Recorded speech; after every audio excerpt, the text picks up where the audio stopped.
Hey everyone, welcome back to Financify.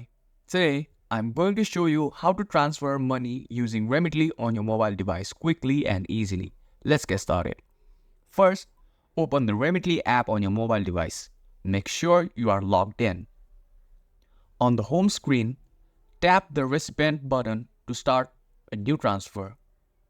Choose your recipient from the list or tap Add New Recipient if you are sending money to someone new. Enter their details including name and contact information.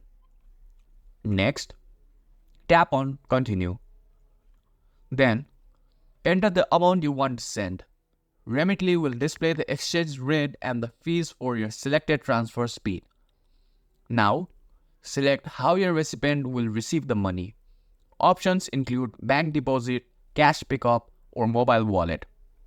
Choose the most convenient method for your recipient. Review the transfer summary to make sure all details are correct. Double-check the recipient's name, delivery method, and the amount. If everything looks good, choose your payment method. You can pay using bank account, debit card, or credit card. Once selected, confirm the payment and complete the transfer by tapping Continue. After completing the payment, you will receive a confirmation screen with a tracking number.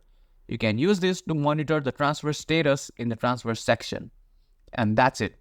You have successfully sent money using Remitly on your mobile. If you found this guide helpful, make sure to like, subscribe, and hit that notification bell for more tutorials from Financify. Thanks for watching, and I'll see you in the next video.